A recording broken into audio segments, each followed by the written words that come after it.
সনাতন ধর্মে পঞ্চদেবতা কাদের বলা হয় এবং পঞ্চোপাসনা বলতে কী বোঝায়? সনাতন ধর্মে পঞ্চদেবতা বলতে ৫ জন প্রধান উপাস্য দেবতাকে বোঝায়।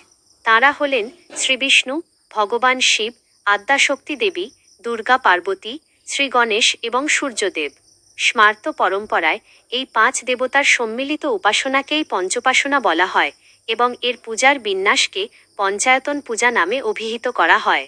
বর্তমান স্মার্ত পরম্পরায় প্রচলিত পঞ্চোপাসনা বা পঞ্চায়তন পূজা পদ্ধতিকে জগদ্গুরু আদি শঙ্করাচার্য সুসংহত ও জনপ্রিয় করে তোলেন।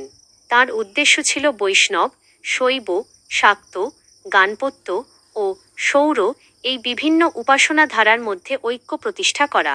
তিনি শিক্ষা দেন যে ভিন্ন ভিন্ন দেবতা একই পরম ব্রহ্মের বিভিন্ন রূপ ও শক্তির প্রকাশ।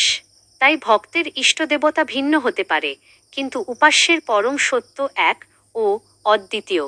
পঞ্চোপাসনা পদ্ধতিতে একজন ভক্ত সাধারণত নিজের ইষ্টদেবতাকে কেন্দ্রে স্থাপন করেন এবং অপর ৪ দেবতাকে চারদিকে প্রতিষ্ঠা করে পূজা করেন।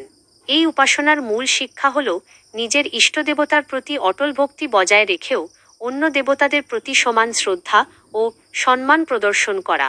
এর ফলে সাম্প্রদায়িক সংকীর্ণতা দূর হয় এবং ধর্মীয় সম্প্রীতি, সহিষ্ণুতা ও সর্বদেব সম্মানের আদর্শ প্রতিষ্ঠিত হয়। পঞ্চদেবতার প্রত্যেকেরই বিশেষ প্রতীকী তাৎপর্য রয়েছে।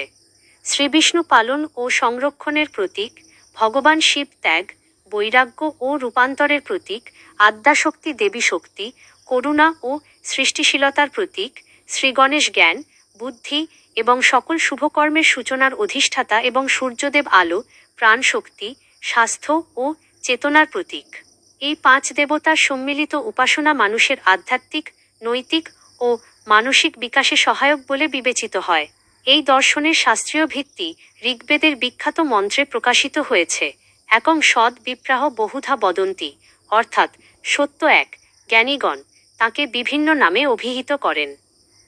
একইভাবে ভগবদ্গীতা ভগবান শ্রীকৃষ্ণ বলেন, যে যেভাবে আমার শরণ গ্রহণ করে আমি তাকে সেভাবেই অনুগ্রহ করি। এই শাস্ত্রীয় শিক্ষার আলোকে পঞ্চোপাসনা এক পরম ব্রহ্মের বিভিন্ন দেবরূপের উপাসনা এবং সমন্বয়বাদী উপাসনা পদ্ধতির এক অনন্য উদাহরণ।